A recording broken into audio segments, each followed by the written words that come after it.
algo por el estilo en donde hubiera que aplicarla, ¿no? Lo más importante es el concepto, ¿sí? Y no la aplicación que puede llegar a tener o en algún ejercicio o en qué tipo de uso se le puede dar. El multiplicador keynesiano es este cociente, 1 dividido 1 menos la propensión marginal a consumir, que está en el denominador, el paréntesis del denominador. Ese es el multiplicador keynesiano. Más específicamente, el multiplicador keynesiano simple. ¿De acuerdo? Sí, profe. El concepto con el que cierra lo que llamamos modelo keynesiano, el concepto este del multiplicador es que este multiplicador es un valor mayor a 1. ¿Por qué es mayor a 1? Y si a veces o siempre es mayor a 1, la respuesta es que siempre es mayor a 1. La propensión marginal a consumir es un parámetro definido entre 0 y 1.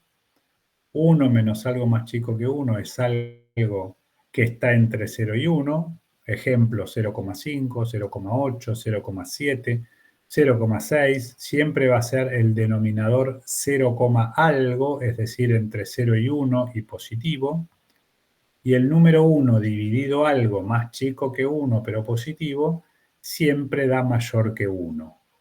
Ejemplo 1 dividido 0,5 da 2. 1 dividido 0,25 da 4. 1 dividido 0,2 da 5. Es decir, siempre da un número mayor que 1. Por eso se llama multiplicador, porque multiplica o agranda este valor de gasto autónomo. ¿De acuerdo? Sí, profe.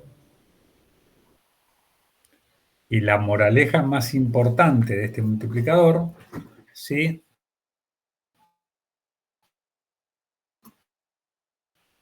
Se le corta, profe. Recordando esto que está acá, es el gasto. ¿Se corta? Recién se le cortó, sí. Sí, se cortó. Pero ahora se sigue escuchando. Decía, y me confirman, cuando yo les avise, me confirman si están escuchando todo bien.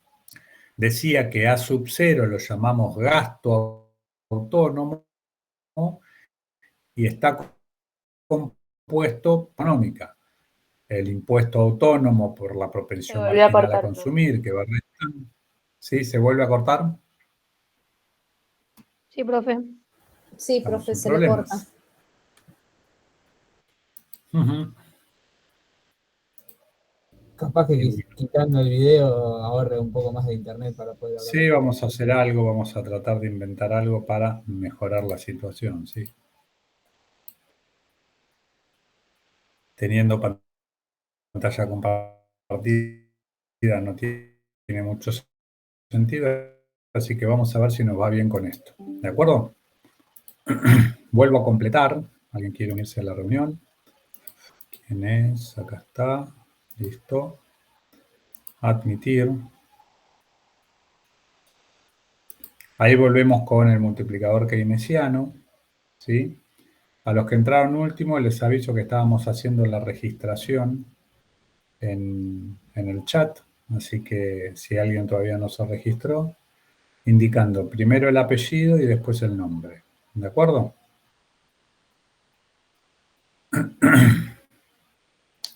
Volvemos entonces. ¿Se está viendo la pantalla compartida, la diapositiva donde está el multiplicador keynesiano? Sí, profe. Sí, profe. Sí, profe. ¿Y se Sí, está profe. escuchando mejor lo último que vengo hablando?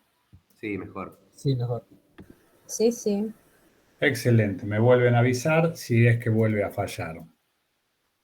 Decíamos que el gasto autónomo está compuesto por todos los elementos autónomos que tiene la función macroeconómica, ¿sí?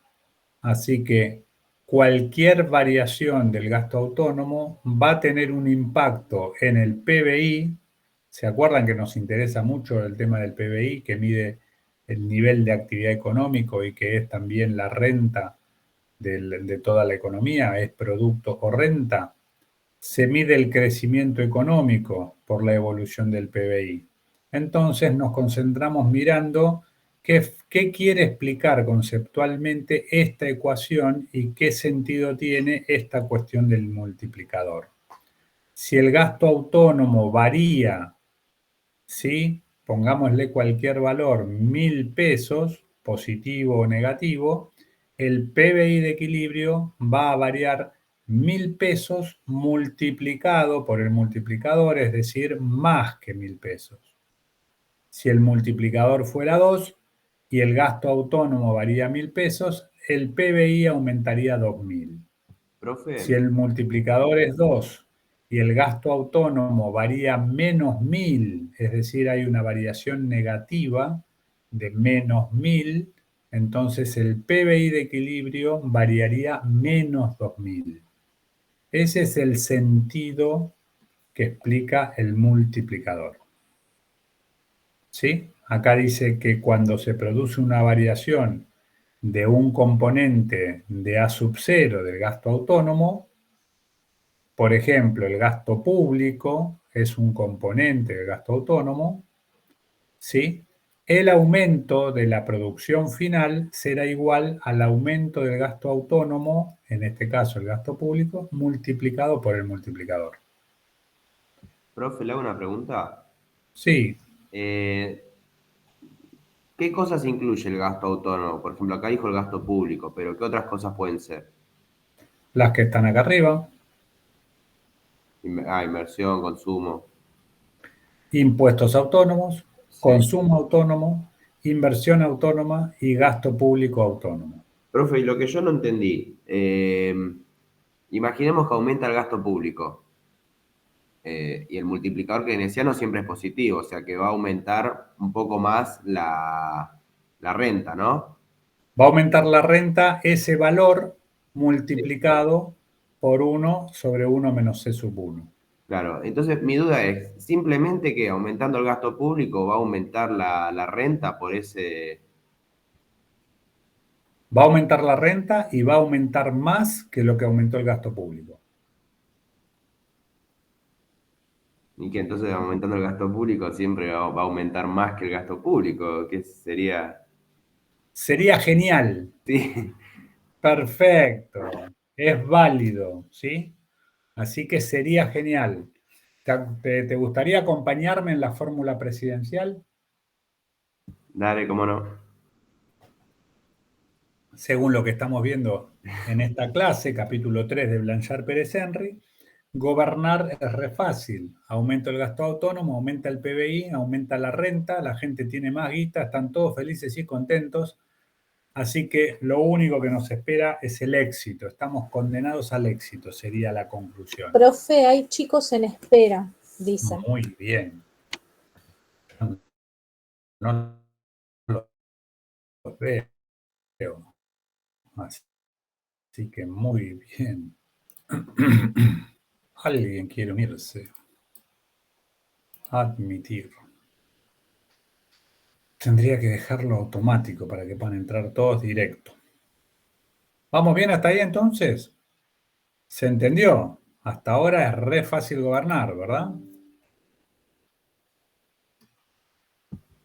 Claro, eso es lo que pensaba el otro día, digo, si aumento el gasto y siempre va a aumentar un poco más la renta, porque el multiplicador es más que uno, que no es tan sencillo como aumentar el gasto y listo.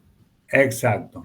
Por eso ahora vamos a ver si es tan sencillo o no. Punto número 1, mejora un poquitito el comentario que haces vos. Aumento el gasto público y va a aumentar la renta, el PBI de equilibrio, va a aumentar ese valor de aumento, pero más grande todavía, multiplicado por el multiplicador. ¿Sí? O sea que si aumento 1.000, va a aumentar 1.500 o 2.000 el PBI. O sea, aumenta esa variación, pero amplificada por este multiplicador keynesiano, porque aumenta la demanda agregada. Si aumenta la demanda agregada, aumenta el producto o renta, y al aumentar la renta, impacta en el consumo, y vuelve a aumentar el consumo, o sea que no es nada más lo que aumenta el gasto público, sino que eso empieza a generar un proceso virtuoso que el incremento posterior del consumo genera que se aumente más que el impulso inicial que dio el gasto público. ¿Hasta ahí vamos bien? Sí. Perfecto.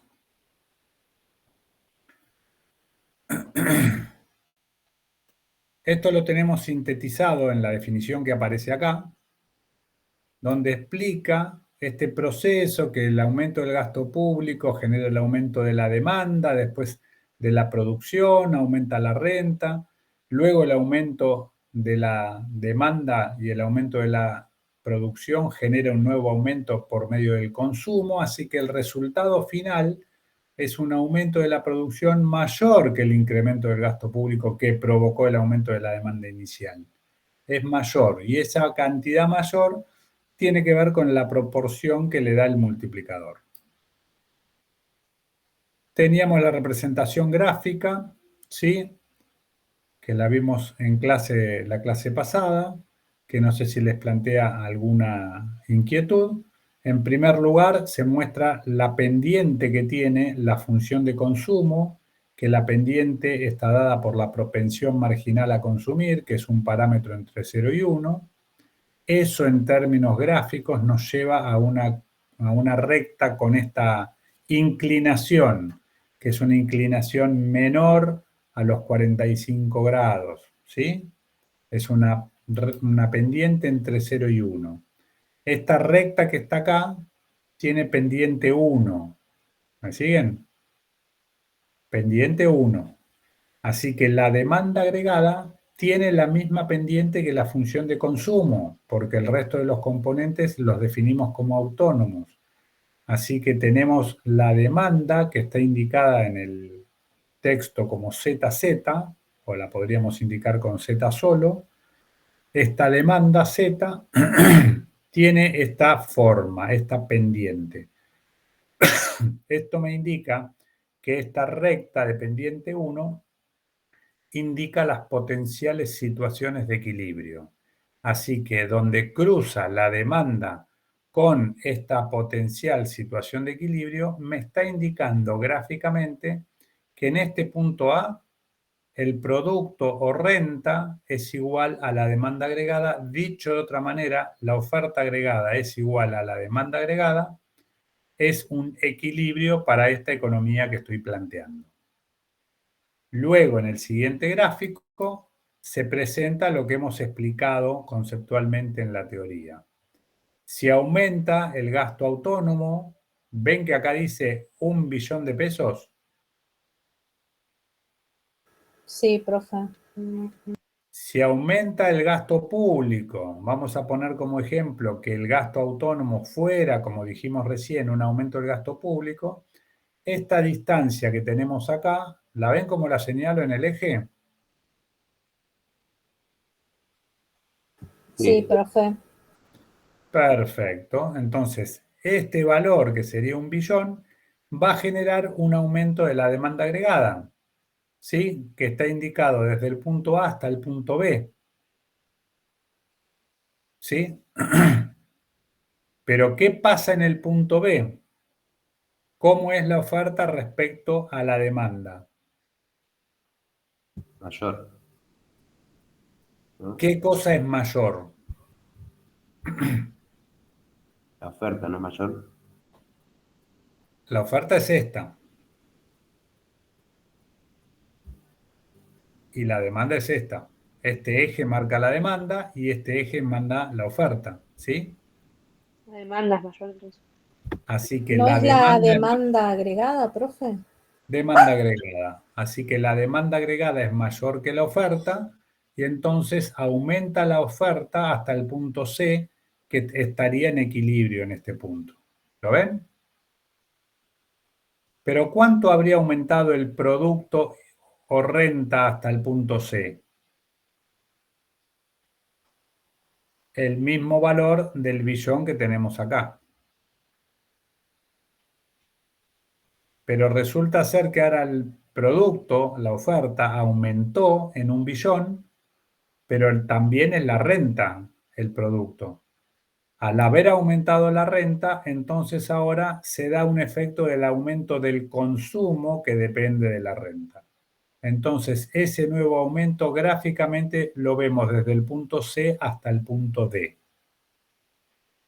Pero en el punto D vuelve a estar fuera de equilibrio, tiene que aumentar la oferta hasta el punto E, y así sucesivamente, por mostrarlo gráficamente lo que está sucediendo con ese efecto del multiplicador keynesiano, termina el equilibrio, al final del camino, termina el equilibrio en este punto A', ¿sí?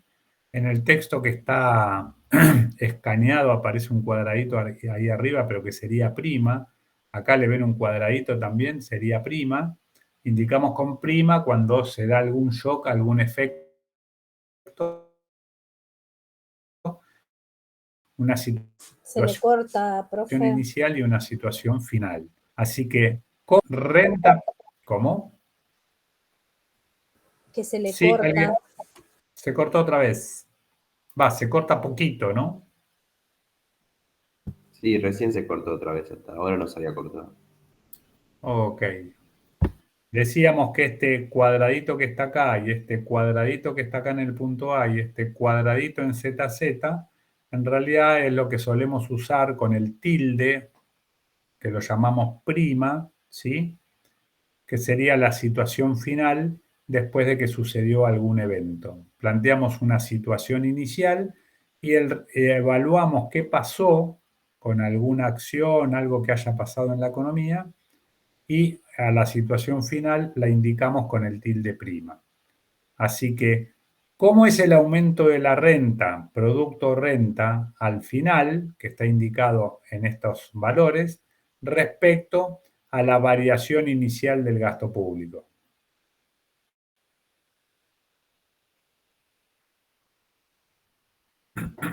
Más que el aumento del gasto. Aumentó. Mayor, ¿verdad? O sea, la renta, el producto, renta, el PBI o renta de equilibrio aumenta más de lo que aumentó el billón del gasto público o cualquier otro cambio del gasto autónomo. Por eso abajo dice, cuando aumenta el gasto autónomo, la producción de equilibrio aumenta en una proporción mayor. ¿De acuerdo? Sí, Pero profe. todavía no develamos, ¿sí? ¿Qué es lo que pasa, ¿no? Con esta extraordinaria fórmula, ¿sí? Parece que el ministro de Economía actual que tenemos participó en estas clases de macroeconomía, porque si esto es así, dijo, entonces lo que hay que hacer es plan platita, ¿no? ¿Me siguen? Sí. Entonces ahora, cuando terminemos esta parte, vamos a continuar con el tema para darle toda su magnitud. Decíamos que el equilibrio en el mercado de bienes, ¿me siguen? Otra manera de analizar el equilibrio en el mercado de bienes está dado por esta expresión que dice que la inversión es igual al ahorro. Y entonces empiezan a aparecer algunos elementos más. ¿Qué es la inversión? Una o dos personas. ¿Me pueden ir completando la definición que venimos trabajando?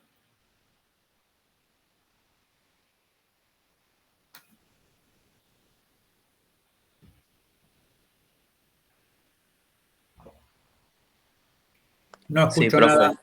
La inversión, solamente inversión, sería el gasto en bienes de capital en un periodo de tiempo.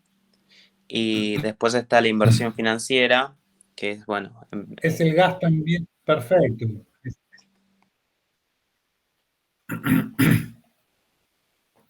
Esta que está acá anotada, ¿cuál es? ¿Es la inversión sola? ¿Es la inversión más la inversión financiera? ¿Incluye todo? Esto que está es la anotado inversión sola. es la La inversión sola, inversión que es el sola. gasto en bienes de capital, ¿sí? Que es lo que tenemos acá.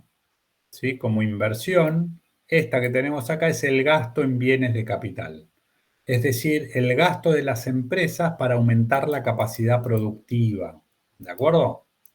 El gasto en edificios, en maquinaria, en equipamiento, en tecnología, en los fierros, podríamos decir. O de la manera en que se forman las empresas para producir. Si aumenta la inversión, es que se aumenta la capacidad productiva y se va a poder dar empleo, ¿sí? Entonces vemos que la inversión Profe, se le corta. me va a mostrar que la inversión es igual al ahorro. Otra vez se corta. No sé si salir y volver a entrar, a ver si enganchamos mejor o qué. Vamos a ver cómo estamos pero si ustedes lo dicen, no sé si lo vamos a poder mejorar con la conexión.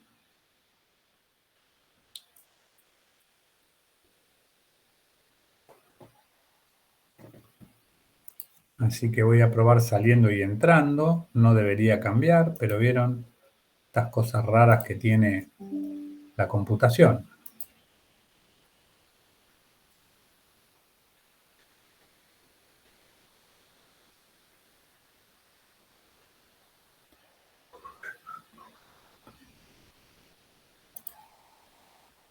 ¿Todos se anotaron en el chat? ¿Todos los presentes? Sí, profe. No, profe, me anotó. Si quedó alguno, ya anótese. Al estar cerrando y entrando, capaz que se borra los que se habían anotados. Así que agréguese si falta alguien. Listo, profe. Perfecto, Ismael. Bárbaro, Rocío. ¿Alguien más? Avise, así le damos lugar, le damos tiempo.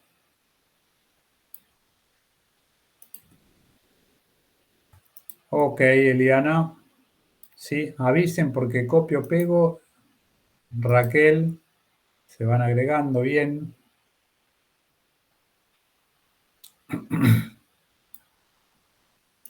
Perfecto.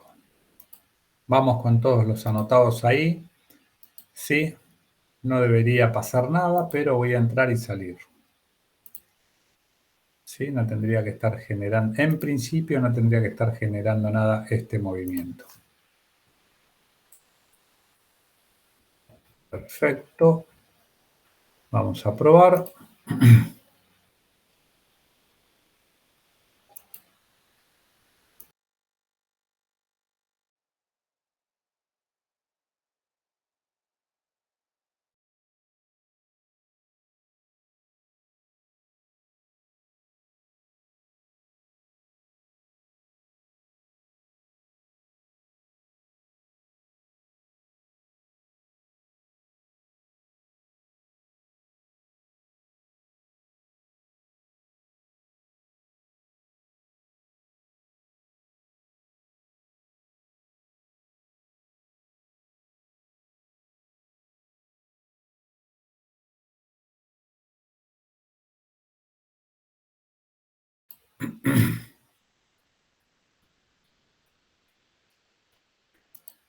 Bueno, están ahí nuevamente. Vamos a ver qué pasa.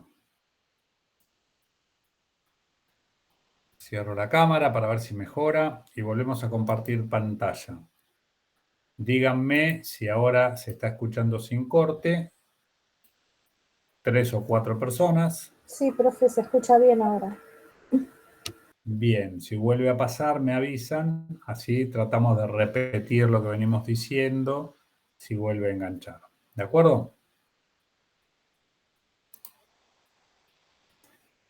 ¿De acuerdo? 3 o 4. Sí, profe. Sí, profe. Muchas gracias. Entonces, estábamos en el modelo keynesiano que la inversión tiene que ser igual al ahorro, ¿sí? Y para eso vamos a definir algunos elementos más que no estaban en la función macroeconómica y que están subyacentes y que hacen a la comprensión de lo que está detrás de este modelo keynesiano. Así que el ahorro es la suma de ahorro privado y ahorro público, ¿sí? Así que tenemos que definir qué es el ahorro privado y qué es el ahorro público. El ahorro privado surge de esta ecuación. Ya lo teníamos visto, ¿se acuerdan? que el ahorro se destinaba a pagar impuestos, a consumir, y lo que no se consumía se ahorraba.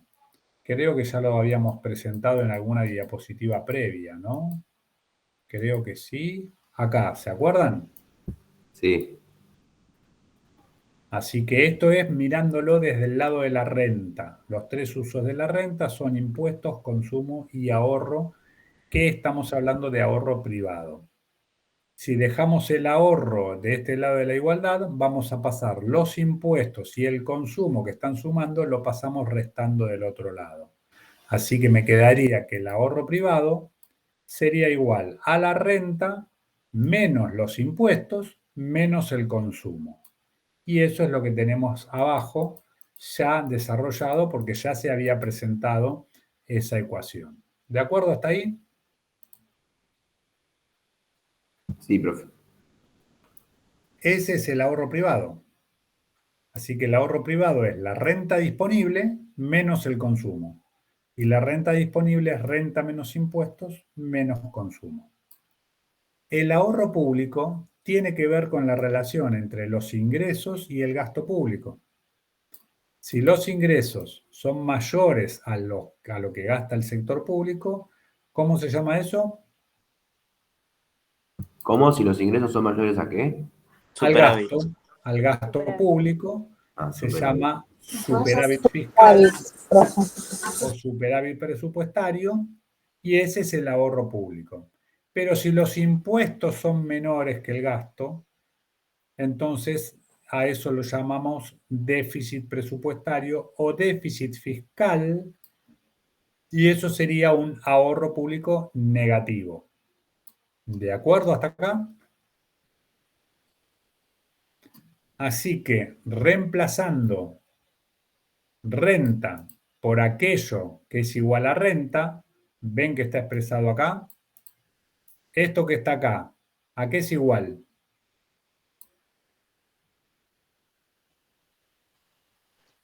¿El ingreso? Al ingreso o renta. Así que impuestos, consumo, ahorro público son las tres cosas que componen la renta. En vez de poner renta, producto o renta, ¿se acuerdan? Si lo miro desde el lado de la renta, reemplazo por estos tres elementos. Y eso sería igual en situación de equilibrio solamente, ¿sí? No es que los impuestos es consumo o que el consumo es inversión, no. Estamos hablando de situación de equilibrio. En equilibrio solamente se da esta igualdad. Que este lado de la igualdad se corresponde con este lado de la igualdad, que es la demanda agregada. Haciendo pasaje de términos, muy sencillo, consumo se cancela con consumo, ¿verdad? Consumo se cancela con consumo. O dicho de otra manera, se pasa consumo restando del otro lado y es consumo menos consumo. Nos queda ahorro privado, que lo anoto acá, más impuestos, que estaba acá, y paso el gasto público que está sumando, lo paso restando del otro lado. Dicho de otra manera, despejo la inversión que está en este elemento. ¿Lo ven? ¿Cómo despejo la inversión? Paso consumo restando del otro lado y se cancela consumo con consumo, y paso gasto público restando del miembro derecho de la ecuación, de la igualdad. Y me queda expresado de esta manera, que lo ordeno así para que me quede T menos G, impuestos menos gasto público. Y T menos G, ¿a qué es igual que lo vimos recién? Ahorro público. Ahorro público, ¿sí? Entonces tengo que ahorro privado más ahorro público es igual a ¿qué cosa? Inversión. A la inversión. A la inversión. Profe, ¿ahorro privado de dónde salió recién? Ahorro privado, lo vimos que era la renta disponible menos, o sea, fundamentalmente reemplazamos por esta ecuación, ¿se acuerdan?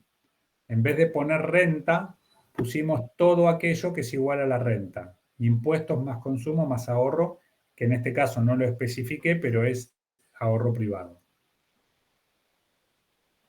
¿Sí?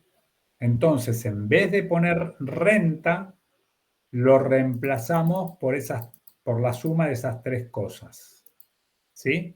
En vez de poner renta, ¿lo estás viendo? Sí, Pusimos la suma de impuestos más consumo más ahorro privado. De ahí salió ese elemento ahorro privado. ¿De acuerdo? bien, sí, gracias. Luego hay pasaje de términos nada más. Despejo inversión, invierto, el miembro izquierdo lo paso a la derecha y el derecho lo paso a la izquierda con sus mismos signos, puedo hacer esa inversión, ese cambio de lado y me queda que la inversión es igual a ahorro privado más impuestos menos gasto público, que eso es ahorro público. Y entonces llego a esta conclusión de que el ahorro privado es igual al ahorro total. Cerramos con este texto que dice que otra manera de examinar el equilibrio en el mercado de bienes se denomina relación IS. Y esto lo vamos a retomar en las próximas semanas. Vamos a volver con este tema de la IS que está indicando equilibrios en el mercado de bienes. Indica que la inversión es igual al ahorro total y eso significa que lo que desean invertir las empresas debe ser igual a lo que desean ahorrar los individuos y el Estado. En las economías modernas, las decisiones de inversión corresponden a las empresas, mientras que las decisiones de ahorro corresponden a los consumidores y al Estado. En condiciones de equilibrio, todas estas decisiones tienen que ser coherentes. La inversión tiene que ser igual al ahorro. ¿De acuerdo hasta acá? Sí, profe. Bien, ¿qué parece aparecer en esta relación respecto de nuestra fórmula ganadora de gobernar? Que el gasto siempre es menor al tributo. Vamos a suponer, les voy a dejar los siguientes elementos para que presten atención, yo lo voy a señalar cliqueando cada cosa y presten atención a ver si empiezan a observar que hay algo ahí atrás. Repetimos, ¿qué era inversión? El gasto en bienes de capital. Gasto en bienes de capital, edificios, maquinaria, equipamiento, tecnología, lo relacionamos con capacidad productiva. Si aumenta la inversión, va a haber más empleo, la gente va a poder progresar, vivir mejor, va a tener mejores ingresos, ¿verdad? La inversión visualizamos que tiene que ver con la capacidad productiva. Si no aumenta la capacidad productiva, significa que no va a mejorar la calidad de vida de la gente. ¿Me siguen? Sí, profe. Sí, profe. Ahora pensemos en una situación en la cual el sector público está en equilibrio. ¿Lo ven? Sí, Esto, que esté en equilibrio, significa que el resultado, ¿cuánto da? 0. 0. Quiere decir que lo que se ahorra, el ahorro privado, ¿a qué se va a estar destinando según esta ecuación? a la inversión. A la inversión. Todo lo que se ahorra va a estar alimentando a la inversión. Y eso va a aumentar la capacidad productiva y esa capacidad productiva va a dar empleo y mejores condiciones de vida a la gente. Supongamos que pasa lo que dijimos recién, aumenta el gasto público, es decir, aumenta esto que está acá. ¿Sí? Que por el multiplicador keynesiano generaría un aumento del PBI mayor que el inicial, ¿de acuerdo? Pero, ¿qué pasaría con este resultado que tenemos acá? Después de aumentar el gasto público, ¿cómo daría este resultado? Más chico, menor. Baja el ahorro. Baja el ahorro, sería negativo, ¿verdad? Si es negativo, dada un ahorro privado igual al anterior, ¿sí? ¿Qué es lo que va a pasar con la inversión? Y va a bajar la inversión. Dicho de otra manera, parte Da de la negativa.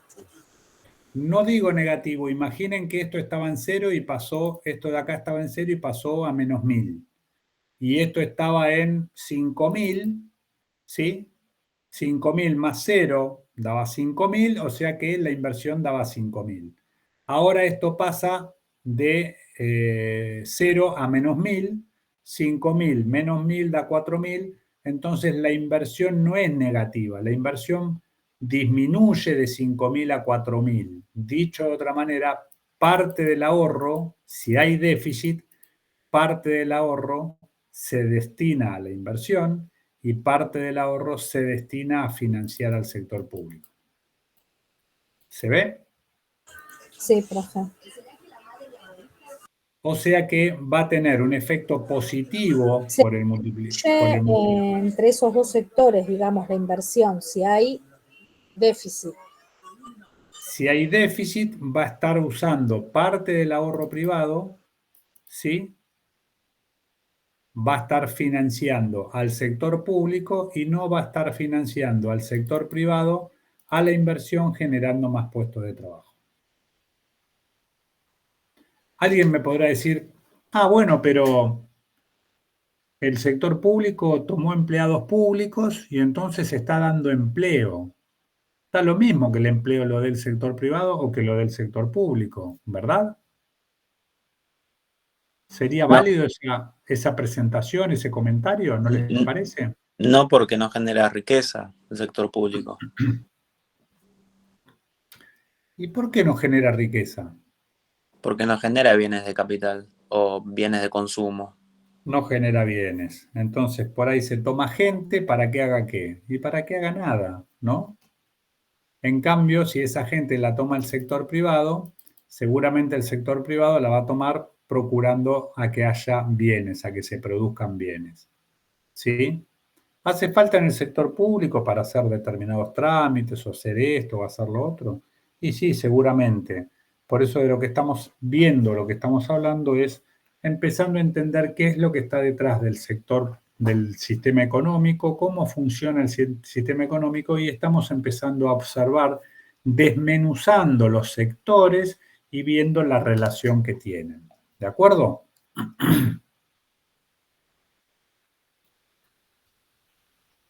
Sí, profe. Por eso volvemos que las decisiones de inversión corresponden a las empresas, mientras que las de ahorro corresponden a los consumidores, a los individuos y al Estado.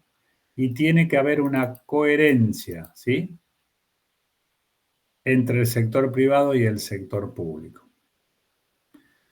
Empezamos a ver un poco este tema del sector público, o sea que acá ya empezamos a ver que puede haber un efecto negativo en ese aumento del gasto público. Profe, le hago una consulta. Sí.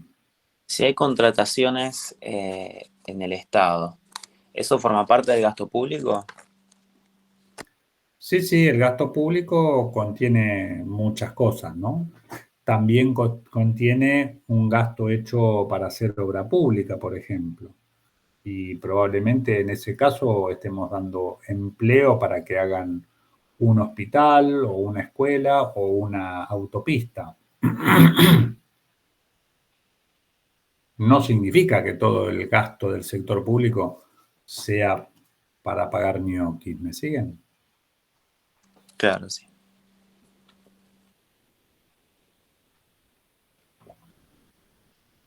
Nos estamos planteando la inquietud, es que si ese gasto público simplemente se estaba aplicando no con un criterio de estar generando un bien a la sociedad, estar aportando con escuelas nuevas, con hospitales nuevos, con autopistas para poder sacar la producción, con, no sé, todo ese tipo de cosas, si no se haría para eso, bueno, eso estaría quitándole capacidad de inversión a las empresas, porque son recursos que no van a financiar la creación de una empresa o la ampliación de una empresa, sino que están yendo a financiar al sector público que puede tener eficiencia en alguna de sus acciones o puede que estén tomando acciones que no sean eficientes. ¿De acuerdo?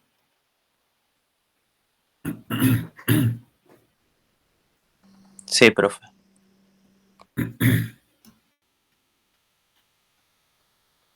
¿Alguna pregunta hasta acá? O sea que acá el problema es que gastamos más de lo que recaudamos y por eso la inversión cae. Hay una relación, ¿sí? Hay una relación. Estamos construyendo el conocimiento, vamos explicando cosita tras cosita, sin apurarnos, para que ustedes puedan ir procesando el material que vamos viendo clase tras clase, ¿sí?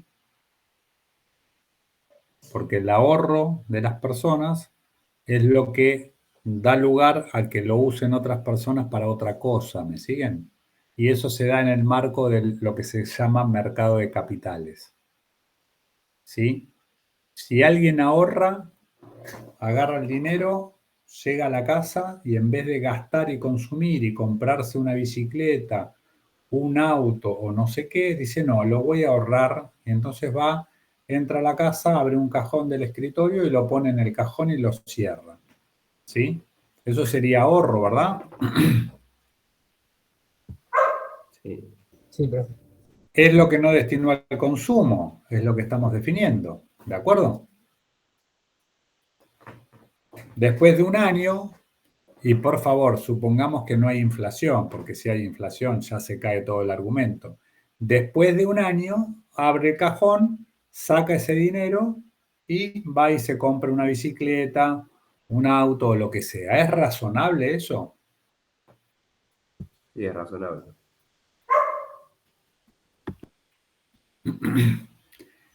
En principio no sería razonable. O sea, ¿por qué voy a postdatar, disfrutar de la bicicleta durante un año que simplemente puse el dinero en un cajón? La gracia de eso está que yo ese ahorro lo coloque a que me dé algún tipo de beneficio, algún rendimiento. Por ejemplo, lo pongo en el banco y me da un 5% de tasa de interés. Entonces, después de un año, voy al banco, retiro lo que había ahorrado, ¿sí? Y si no hay inflación, después de un año, en vez de tener 100.000 pesos, tengo 105.000 pesos. Claro, pero Así que yo al año tengo, siguiente me compro la bicicleta, ¿me siguen? profe, yo tengo una duda. Sí. No sé quién Que, habla por porque no ejemplo, los veo. Ismael, en el caso de que uno ahorra los dólares, quizá que no alcanza para comprar lo que uno quiere y quizá por eso espera. Y uno puede decir, lo invierto en un banco, sí, pero la tasa de rentabilidad que me genera darle dólares a un banco es más peligroso que yo pierda esos dólares a que me dé una ganancia o un interés interesante, ¿se entiende? Capaz que tengo $100 y me quiero comprar tal teléfono o por decirte un terreno, bueno, espero Claro, pero no. un año ahorrando en moneda extranjera y tampoco le invierto en un banco, que es un poco lo que pasa en la realidad, el famoso dólar colchón. Claro, pero no va lo que estás diciendo, Ismael. Estás en otro curso. Lo que mencionamos al principio de esta explicación es no hay inflación. Y si no hay Ah, ok. inflación, entonces no hay ninguna razón para que vos vayas a comprar una moneda extranjera. ¿Quién dijo que guardabas en el cajón un billete verde? Nadie, ¿no? Estamos diciendo que vos no consumís y ahorrás tus pesitos de tu trabajo y lo pusiste en un cajón. Y esperás un año y en vez de comprarte una bicicleta, al año siguiente vas y te compras la bicicleta. La pregunta es, ¿y para qué guardaste los billetitos en el cajón? ¿Tuviste un año sin andar en bicicleta para comprarla después de un año? Bueno, por ahí lo ibas a postdatar porque tenías alguna recuperación física y no podías andar en bicicleta, pero te quiero decir que el ejemplo que dimos es que no existe la moneda extranjera. Estamos con economía cerrada, ¿sí? Sector privado y sector público. No hay sector externo, no existen los dólares. ¿Ahora vamos mejor? Sí, sí, profe, sí, yo no había tenido en cuenta el tema de la inflación. Exacto. Hicimos la explicación para que nos podamos poner en un marco de determinados supuestos, ¿sí? Entonces, decíamos que en el mercado de capitales el ahorro se canaliza para tener algún beneficio, ¿sí? ¿Y de dónde sale el beneficio? ¿Por qué alguien me va a pagar una tasa de interés o voy a poder tener un poco más de dinero dentro de un año? Porque alguien va a usar mi ahorro y con eso que usa mi ahorro va a ser algo que le convenga, ¿sí? Entonces, lo que tenemos es que el ahorro es lo que alimenta a la inversión. Yo voy y hago un plazo fijo en el banco, estamos dando la manera más sencilla, ¿me entienden? Lo más simple de todo, hago un plazo fijo en el banco y el banco con ese plazo fijo, ese dinero que yo ahorro, me paga una tasa de interés, por ejemplo, el 5%, y se da vuelta y se lo presta a una empresa para que compre una máquina al 7%. ¿Sí? Si yo no llevo mi ahorro al banco, la empresa no puede financiar la compra de la máquina.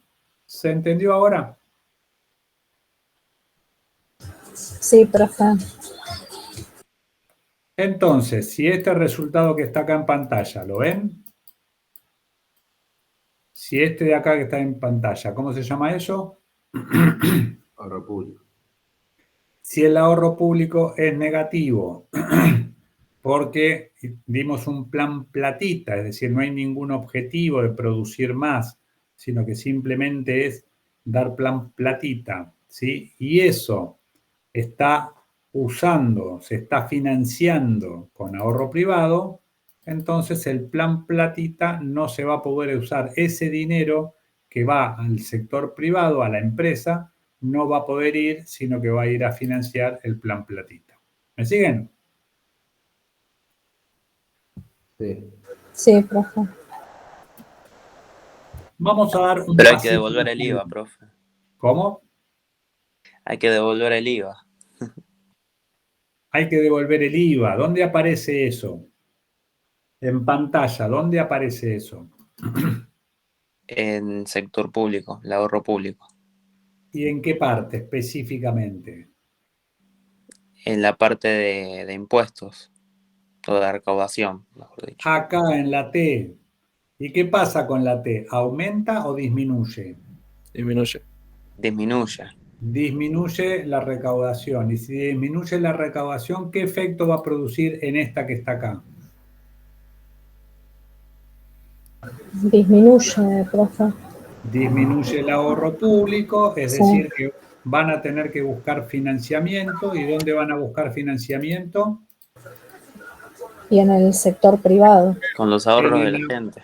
En el ahorro privado. ¿Y eso qué impacto va a tener? Menos inversión. Menos inversiones. Menos inversión.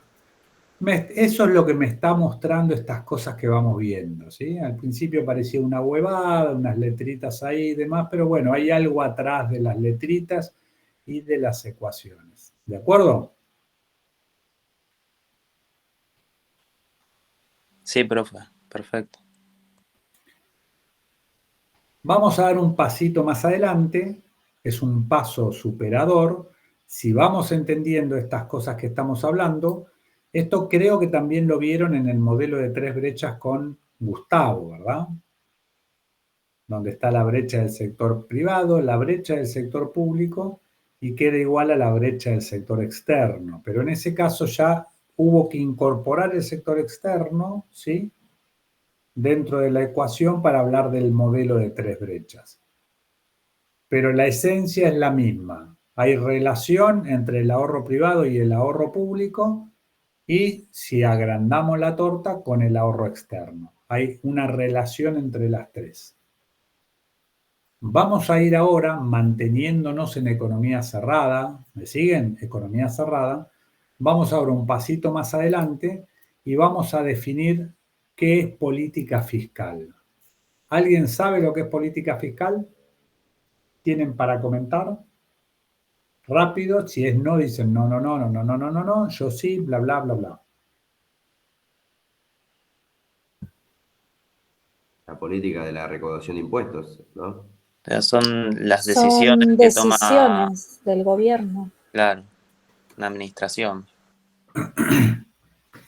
decisiones, pero no son solamente decisiones, sino que las decisiones se trasladan en acciones. Como decíamos recién, aumenta el gasto público, esa es una decisión que va acompañada de una acción que, por ejemplo, se llama bajar el IVA o subir el gasto público, ¿sí?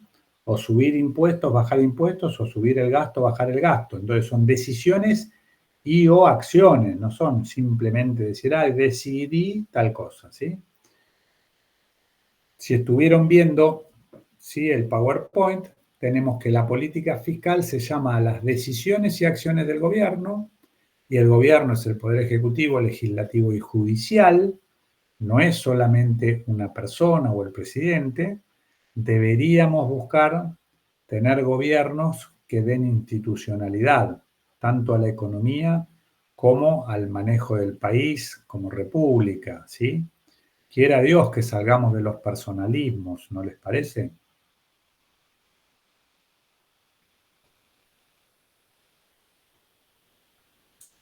Parece que Y no sí, les profe. parece. Siempre la figura del presidente es muy fuerte en Argentina. Muy fuerte en la Argentina y así nos está yendo. Así que vamos a seguir buscando figuras fuertes para terminar en los caños. Prefieren uno, sí, muy fuerte, a jugarse la vida a todo o nada para que nos vaya bien o nos vaya para el recontratraste, o es preferible tener instituciones, un conjunto de gente que tenga idea y que quizás no dé tanta pompa de que va a romper todo, pero que sea más seguro. Son preguntas que hay que hacerse, ¿no? Algún día tendremos que hacerlo porque venimos con personalismos por más de 70, 80 años, ¿sí? Cuando salimos de eso nos fue bien. Pero eso se hace, estas decisiones y acciones del gobierno, son decisiones y acciones que tienen que ver con los ingresos públicos y con el gasto público. Y eso se hace para producir un efecto en la economía, en el nivel de actividad económica que se traduce en PBI o renta de equilibrio, ¿sí? Así que estas acciones de política fiscal son para producir un efecto en la economía. Y podemos distinguir dos tipos de política fiscal expansiva o contractiva. A esta altura del partido tengo que detenerme porque acá apareció unas letritas que cambian lo que veníamos viendo hasta ahora, ¿sí? ¿Se ubican? Aparece esto que está acá. ¿Qué es esto que está acá? Transferencias. ¿Qué son las transferencias? Son los pagos que hace el Estado. Si quieren, tomen nota, son gastos o erogaciones que se hacen, específicamente que hace el sector público, el Estado, sin una contraprestación a cambio, sin contraprestación. ¿Sí? Son pagos o transferencias sin contraprestación. Estamos acostumbrados a hacer transacciones que tengan contraprestación. ¿Sí? Por ejemplo, voy a comprar el supermercado, lleno el chango, me llevo el chango a casa y pago por esa mercadería. ¿Sí? Me anoto con un teléfono celular y me dan un abono para que yo pueda usar una línea y yo pago por el uso de esa línea. Hay una contraprestación. En cambio, las transferencias no tienen contraprestación. Ejemplo de transferencia, la más grande, la más importante, la que lleva el mayor volumen de dinero del sector público, son las jubilaciones. Sí, ya sé, alguien me va a decir, no, pero la gente aportó, ¿cómo que no hay una contraprestación? En el momento que cobran la jubilación, no hay contraprestación a cambio. Si aportó, eso lo califica para que cobre y entre en la lista de cobro. ¿Me siguen? Es para calificar y que pueda cobrar. Es más, en algunos momentos hacen una moratoria y si no aportó, lo meten en la lista también. ¿Estamos de acuerdo? Sí, profe. ¿Algunos ejemplos que se les ocurra de transferencias? Creo que habíamos visto del gobierno nacional a las provincias, ¿no? Sí, pero técnicamente hablando son Pasa que eso fondos también, coparticipables, esas son movimientos de Profe, no se dinero, escucha. pero que lo pueden pagar para transferencias o para tener contraprestación, salarios, etcétera, ¿sí? Son fondos coparticipables eso. pero por ejemplo, si el Estado le dona un dinero a la provincia o a un municipio, ahí se puede decir que hay una contraprestación, porque es para mejorar la calidad de vida del ciudadano. Si se lo dona, sí, pero dejemos eso aparte porque es otro tema. Lo que le pasa como Quiere. transferencias normalmente, que son los fondos coparticipables, es una manera de recaudar y distribuir los impuestos, ¿sí? No hay que confundir lo que el dinero le envía a las provincias en forma de coparticipación de una transferencia que es una donación, como decís vos, o que se da algo sin contraprestación, ¿sí? Por ejemplo, fondos coparticipables que el gobierno nacional recauda y que le envía a todas las provincias, tiene que ver, por ejemplo, con el IVA. El impuesto del IVA, ¿sí? Se recauda por las transacciones, por el consumo, ¿sí? ¿Y de quién es ese impuesto? ¿Es de la nación? Por ejemplo, la compra de un supermercado o de una bicicleta en La Rioja genera IVA. ¿Quién cobra ese IVA? Lo cobra la nación. ¿Sí? ¿Por qué? Porque ese tipo de transacciones es más fácil que lo cobre una entidad única. Pero la operación o la transacción se hizo en La Rioja, ¿me siguen? Entonces sería lógico que le retribuya, que le pase ese cobro del impuesto. Y eso es lo que pasa con los pases de la coparticipación. Estamos hablando de transferencias a otro tipo de cosas. Por ejemplo, las jubilaciones, por ejemplo, la asignación universal por hijo, por ejemplo, los planes sociales, por ejemplo, el plan Progresar. Podemos hablar de transferencias en la forma de subsidios a los servicios públicos, ¿sí? Es decir, recibe algo, ¿sí? Que aparece en una boleta y eso lo termina pagando el Estado, ¿sí?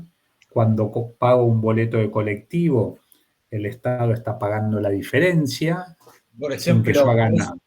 precios cuidados podría ser un ejemplo de transferencia. Si el precio cuidado fue un arreglo con la fábrica o con los supermercados y demás, y la diferencia la está poniendo el Estado, sería una transferencia. Podríamos poner dentro de esa categoría, lo llamamos subsidios, ¿sí? Cuando hay un subsidio es que el Estado está poniendo un dinero y no pide nada a cambio, simplemente para o mejorar la situación de una persona, de un grupo de personas, hasta puede haber algún subsidio a empresas, ¿me siguen? Eso serían transferencias. ¿Cómo juegan las transferencias? Bueno, en lo que nosotros vimos hasta ahora, ¿sí? Llamábamos T, ¿se acuerdan que teníamos esta T que está acá?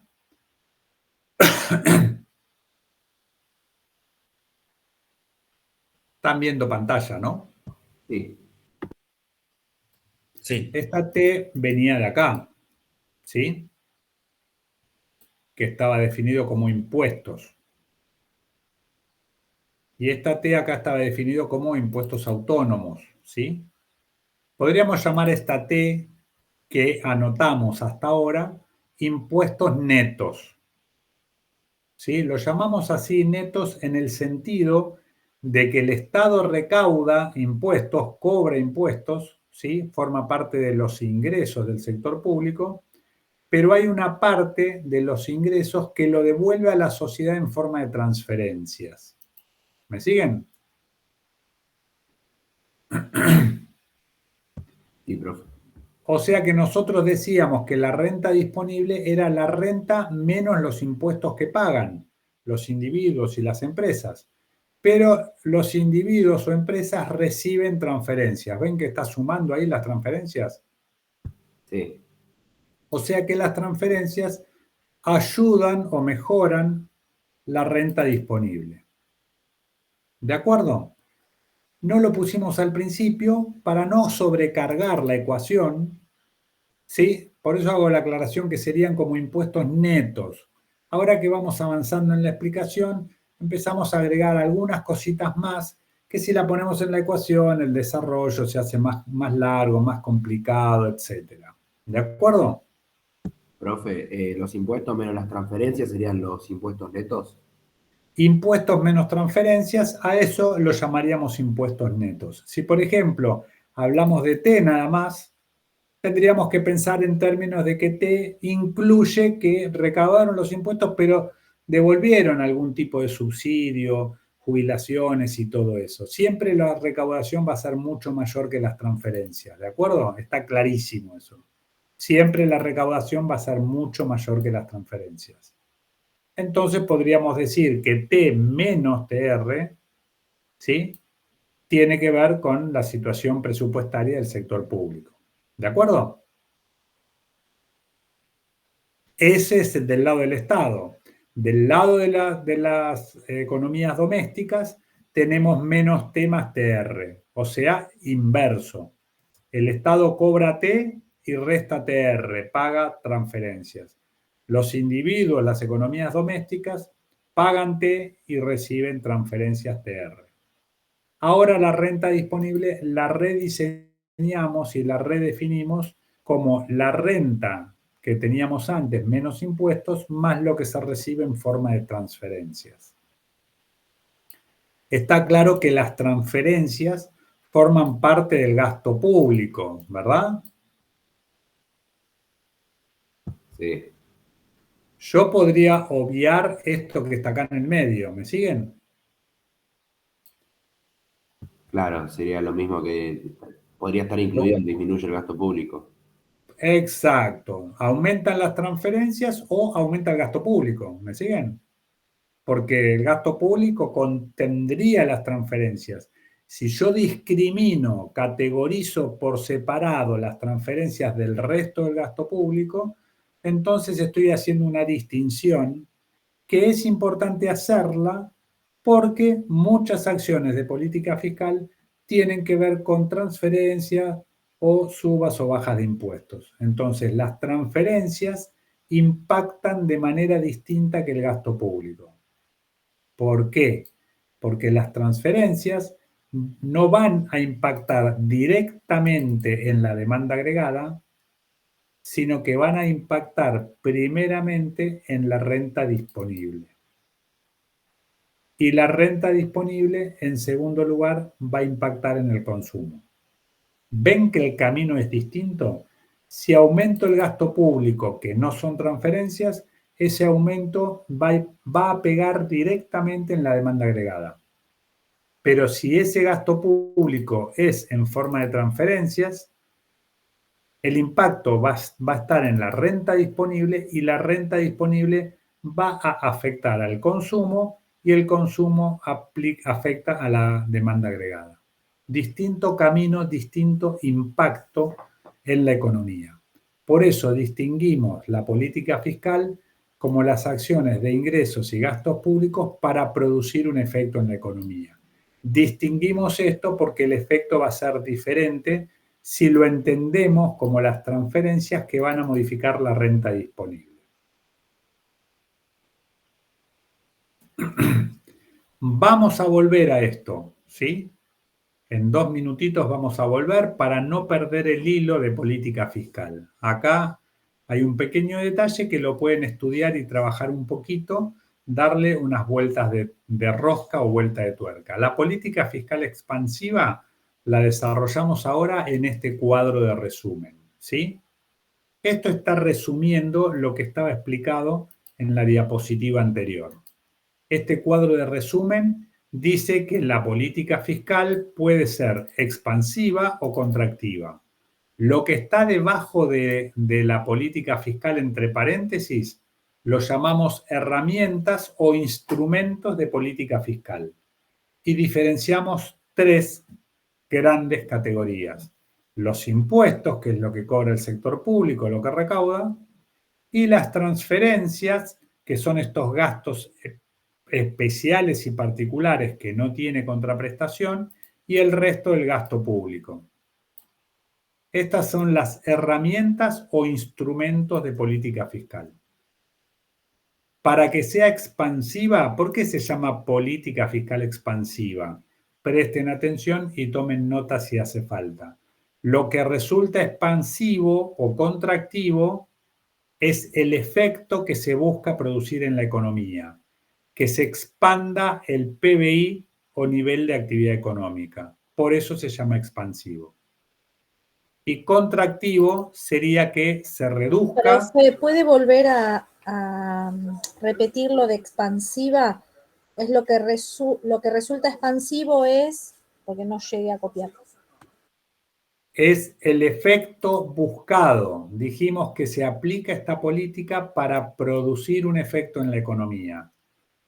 Cuando se aplica una política fiscal expansiva, el efecto que se busca producir es que se expanda, uso la misma palabra para que no se confundan, que se expanda o aumente el PBI.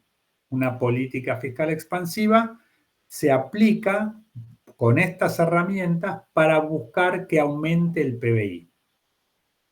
Y para que aumente el PBI, la manera de usar las herramientas que hay de política fiscal son como está abajo de la palabra expansiva. ¿Lo ven? Sí, profe.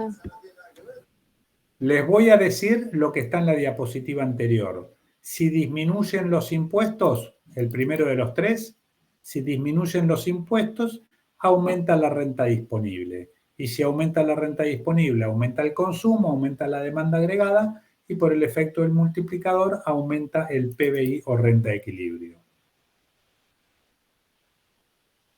Y voy a repetir lo mismo. Esto era si disminuyen los impuestos, aumenta la renta disponible. Pero si aumentan las transferencias, es decir, lo que le da el sector público a la gente, parte del gasto en forma de transferencias, si aumentan las transferencias, aumenta la renta disponible. Si aumenta la renta disponible, aumenta el consumo, aumenta la demanda agregada y por el efecto del multiplicador, aumenta más todavía el nivel de actividad o producto. Si aumenta las transferencias. ¿De acuerdo? Por ejemplo, aumenta el subsidio a la boleta de luz, me queda más dinero para renta disponible, para gastar, para consumir o para ahorrar, y entonces eso resulta en poder consumir más y aumenta el nivel de actividad o PBI. Si aumenta el gasto público, en pagar salarios, en hacer rutas, autopistas, hospitales o lo que sea, aumenta la demanda agregada, aumenta el producto o renta y por el efecto multiplicador se busca que aumente el nivel de PBI o el nivel de actividad económica. No podemos hablar mucho de esto que está acá. ¿Qué es lo que está acá que ven en el pizarrón? La I minúscula, ¿no?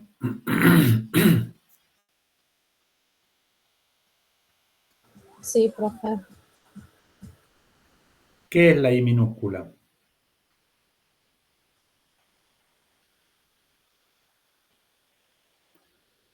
Pueden decir ni idea, ¿eh?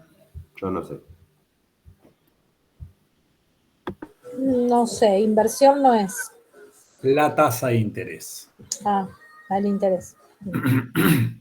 Si aumenta el gasto público, si aumentan las transferencias, si caen los impuestos, la recaudación, el sector público va a necesitar financiar este gasto mayor, etcétera, y entonces va a presionar en los mercados de capitales, va a operar demandando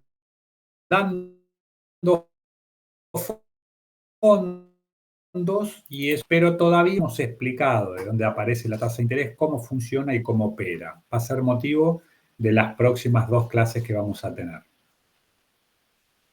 ¿De acuerdo? Y para que sea contractiva, las herramientas se usan de manera opuesta. Se suben impuestos, se bajan las transferencias o se baja el gasto público. Y acá aparece un símbolo raro. ¿Ven que es un simbolito raro que tiene la flechita para abajo? ¿Qué significaría la flechita para abajo de la renta o PBI? Que se busca que se contraiga o disminuya el PBI. Hacemos la aclaración que ningún gobierno va a estar buscando que caiga el PBI, que caiga la renta y que la gente viva peor, ¿sí? Por eso tiene dos rayitas ahí cruzadas. La forma de leer esto que está acá es moderar el crecimiento económico. Lo contractivo tiene más que ver, según el marco teórico, con moderar el crecimiento económico que en sí mismo que caiga el PBI, porque eso no se busca nunca en la economía. ¿De acuerdo? Vamos a ver ahora un pasito más, otro pasito más, y vamos a ver cuál es el contexto bajo el cual se recomienda la política fiscal expansiva o la política fiscal contractiva. ¿Cuál es el contexto y cuál es la problemática asociada a ese contexto? Y también vamos a ver qué es lo que pasa con la situación fiscal, con cada una de las políticas, es decir, qué es lo que pasa con las cuentas públicas. Así que tenemos que si la economía está en recesión, ¿alguien me puede decir rápido qué significa que la economía está en recesión?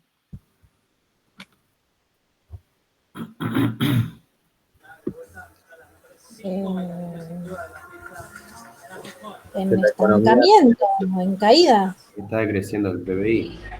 ¿Se contrae la economía? Que el PBI no crece, ¿sí? O que el PBI decrece, ¿sí? Así que si tiene crecimiento negativo, ¿sí? Si el PBI no crece, si la economía está en recesión, entonces se recomienda una política fiscal expansiva, porque eso va a generar que aumente el PBI y esto sería una definición de sacar a la economía de la recesión. O dicho de otra manera, ayudar a que de parte del sector público se ayuda a que la economía salga de la recesión. ¿Cuál es la problemática? El desempleo. Si hay recesión, si el PBI no crece, va a haber menos oportunidades de trabajo y entonces se va a evidenciar el problema macroeconómico que se llama desempleo. Así que el contexto que se recomienda para aplicar una política fiscal expansiva es en un momento de recesión, cuando hay una problemática de desempleo, y aplicar una política fiscal expansiva, es decir, disminuir los ingresos o aumentar el Profe, se le gasto público, corta todo. el déficit fiscal. Wow. Repito entonces, a ver si se escucha. Sí, aplicar una política fiscal expansiva para sacar a la economía de la recesión y para resolver el problema del desempleo, ¿sí? Que creo que estábamos hablando con mi vicepresidente, que está buenísimo usar estas herramientas, siempre tiende al déficit fiscal, ¿sí? Digo tiende y no genera déficit fiscal, porque son dos cosas diferentes.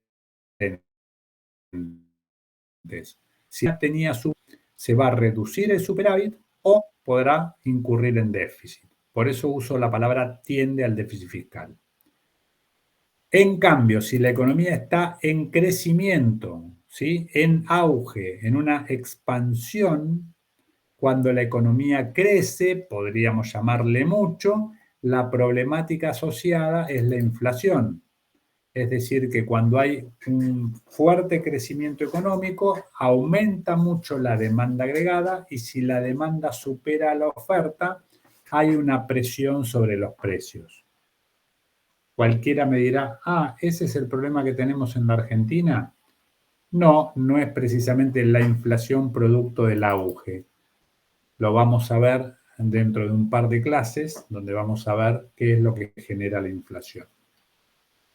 Pero si la economía tiene una gran demanda que supera la oferta y que eso generaría una presión inflacionaria, El manual dice que se puede aplicar una política fiscal contractiva para moderar ese crecimiento económico, es decir, que crezca pero no tanto. Por eso esta flechita con las 2 rayitas tiene un sentido de moderar el crecimiento económico y no que el PBI caiga. ¿Se entendió? Sí, profe, se entendió. Si se aumentan los ingresos o se baja el gasto público en cualquiera de sus 2 maneras, esas 3 acciones, ¿sí?, del sector público tiende al superávit. Por eso cerramos la clase de hoy con la última diapositiva, ¿sí? Todo esto que está arriba es lo que explicamos en la anterior. ¿Me siguen? Lo que tenemos ahora acá abajo es observar la situación presupuestaria del sector público. Porque dijimos que aplicar una política fiscal expansiva saca a la economía de la recesión, resuelve el problema del desempleo, aumenta el PBI, aumenta la renta y somos todos felices. Pero ¿qué problema tiene? Subrayado acá en rojo, dice que va a tender al déficit fiscal. Y entonces tenemos que ver cuál es esa problemática del déficit fiscal.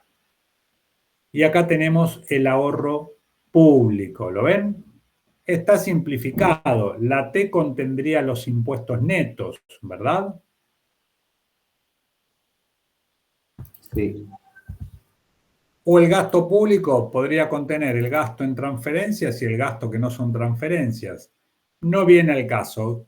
Lo ponga donde lo quiera poner, significa lo mismo. Si los ingresos son menores al gasto público total, entonces se incurre en déficit fiscal. Si son iguales, hay equilibrio presupuestario, y si son mayores, hay superávit fiscal. Estamos diciendo que la política fiscal expansiva estaría buenísimo, ¿no? Mirá la herramienta que tenemos para ayudar a la economía a salir de la recesión y cuando hay problemas. Pero tenemos que preguntarnos cómo se va a financiar esa política fiscal expansiva. Y ahí aparece cómo se financian los déficits fiscales. Gente, lo tienen acá escrito, hay 3 maneras de financiar los déficits fiscales y no otra. O se hace a través de impuestos, se crean nuevos impuestos o se aumenta alicuota de los existentes, o por endeudamiento, se contrae deuda pública a través de préstamos de organismos internacionales o bonos, deuda que se coloca en los mercados de capitales. Y la tercera es por medio de la creación de dinero del Banco Central. No hay más misterio, podríamos decir. ¿Me siguen?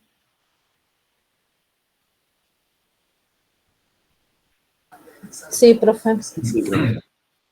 ¿Estamos en presencia de un plan platita? Sí. ¿Sería una política expansiva? Sí. ¿Sería para el bienestar de la gente? Maravilloso. Pero la pregunta es, ¿cómo se va a financiar el plan platita? Así que la pregunta que les hago, ¿va a ser con impuestos?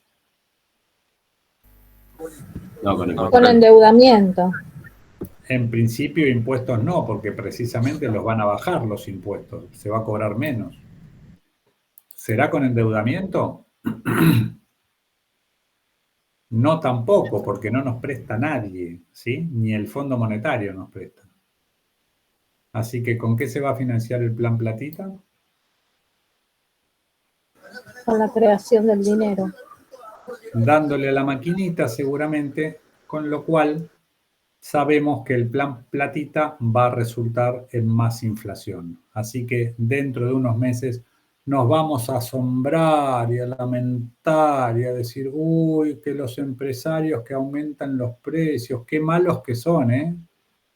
Qué HDP, ¿verdad? Les aclaro que esta diapositiva tiene varios años, ¿sí? En los años de elecciones y en los que no hay elecciones, enseñamos lo mismo porque esto tiene que ver con la macroeconomía, con la teoría macroeconómica. ¿De acuerdo?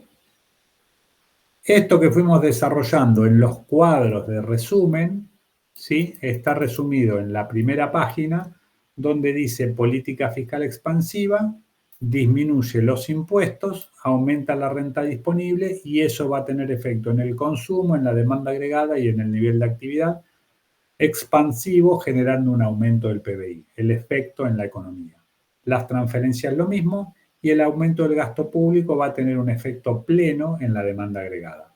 La política fiscal contractiva es lo contrario, aumentar impuestos que disminuye la renta disponible o disminuir transferencias que disminuyen la renta disponible o disminuir el gasto público. Pero aparte de esta explicación general, ya hemos repasado cuáles son los contextos y las problemáticas asociadas con esos contextos y empezamos a poner el ojo en la situación fiscal. ¿Sí? Así que no sé dónde estaba mi vicepresidente. Acá estoy, profe. Discúlpame, ¿tu nombre? Mirko. Mirko. ¿Lo vamos a pensar un rato más, te parece? No, es que yo me imaginaba, pero digo, me parecía raro el tema de la ecuación. O sea, digo, no va a ser tan sencillo como aumentar el gasto y listo. Así que cuando usamos bien la política fiscal, entonces podemos tener un resultado, ¿sí? Un resultado según el manual de algo que ayude a la economía. Pero como todas las cosas en la vida, se pueden usar bien o se pueden usar mal. Cuando se usan mal, entonces no dan los efectos esperados. ¿Sí? ¿Qué sería usar mal? Sería abusar de esta herramienta y incurrir sistemáticamente en déficit que no pueden ser financiados de forma normal. ¿Sí?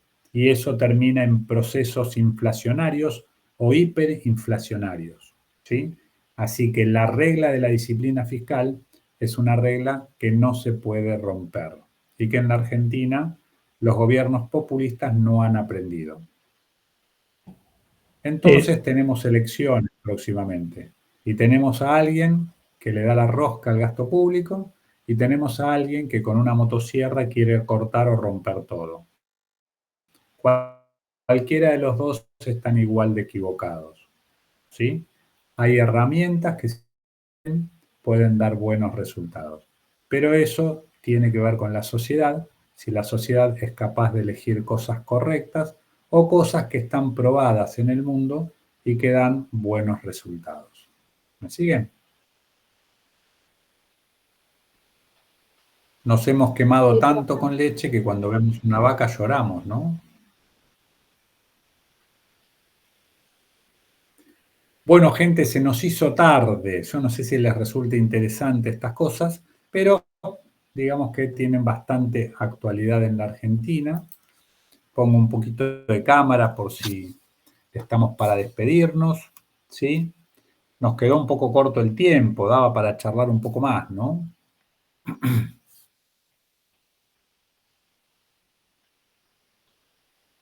Un tema bastante actual, bastante vigente. Estamos terminando el modelo keynesiano. Nuestro amigo Milei lo odia a Keynes, ¿sí? Porque odia toda organización institucional, ¿sí? La promoción de Milei no encaja mucho con nuestra manera, ¿sí? Milei dice que es anarcocapitalista. Sí, muy raro. Los anarcocapitalistas en principio no son liberales, ¿sí? O sea, estamos en presencia de un engaño muy bien organizado y muy bien marketineado, ¿sí? Pero Milei no es liberal. Alguien me va a decir, no, pero si grita viva la libertad. ¿Me siguen? Por ahí debe estar lleno, no sé cuántos quedan en clase, pero de los 28 capaz que la mitad están recontentos con esas ideas, ¿no? No me interesa ni promoverlas ni no promoverlas, simplemente destacar de que lo que tenemos que entender de parte de Milei es que no es liberal como nosotros entendemos el liberalismo. O sea, no es liberal al estilo de los liberales de Europa, no es liberal al estilo de los liberales de Estados Unidos, no es liberal como los gobiernos dinamarqueses, noruegos, etcétera, que tienen tendemos al liberalismo. Es un caso extremo de liberal, entonces decir liberal no comunica lo que es Milei. Por eso que, por ejemplo, promueve que no haya banco central. ¿Por qué? Porque no quiere ninguna institución de la que forman las economías liberales. ¿De acuerdo? Entonces llegamos a nuestro modelo keynesiano y odia todo lo que tiene que ver con el Estado y demás. Entonces con lo que nos encontramos es que odia a Keynes y se ríe a mansalva de estas herramientas y de esta explicación de razón. Si se usa mal estas herramientas, puede ser muy nocivo para la economía, como estamos observando que la Argentina ha entrado en decadencia desde la década del 50, casi continuadamente hasta el día de hoy. ¿Por qué? Porque no se han mantenido en los principios económicos correctos de lo que la teoría económica indica que es conveniente hacer y la manera en la que se tienen que aplicar las cosas. Así que si es para terminar y para cortar, entonces encuentra bastante caldo de cultivo, porque tiene razón, estas herramientas mal usadas generan un desastre como el que tenemos en la Argentina. Pero eso no significa que el camino que está planteando sea el mejor que está disponible para cualquier país. Hay un camino mucho mejor, pero entre la malaria que tenemos en la Argentina se nos plantea una alternativa de un caso extremo que no funciona, no se aplica casi en ningún país en el mundo, o en la Argentina. Si funcionaría, sería extraordinario, pero no sabemos si funciona. ¿Me siguen?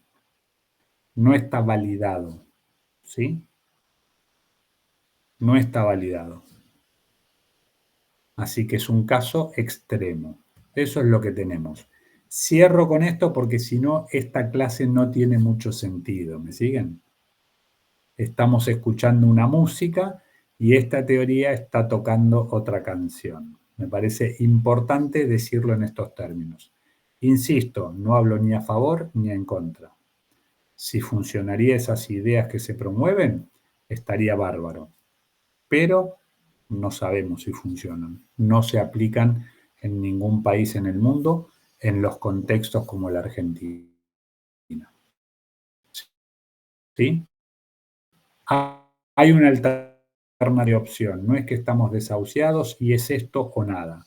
Hay alternativas mejores. Gente, se hizo retarde. ¿Alguna pregunta y cerramos? No, profe. No, profe. Buena semana. Los próximos temas que vamos a ver van a ser el capítulo 4 de Blanchard Pérez Henry, que trata sobre los mercados financieros.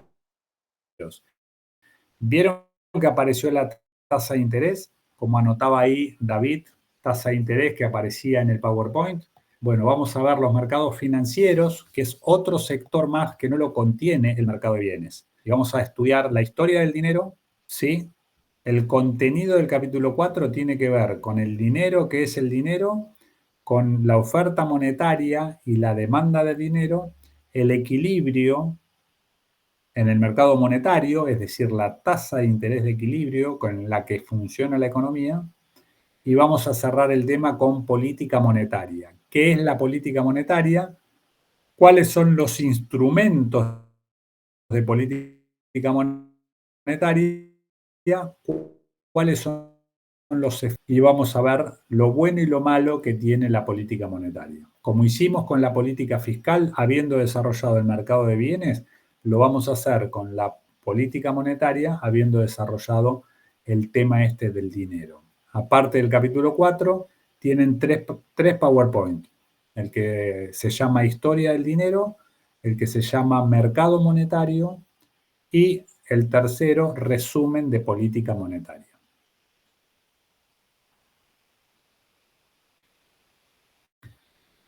Gente, muchas gracias. Somos 20 sobrevivientes que llegamos al final de la clase, así que tengan muy buen fin de semana. Si no hay ninguna pregunta más, nos vemos en las próximas clases. Gracias, profe. Buen fin de semana. Buenas noches. Buenas noches. Chau, chau, hasta luego.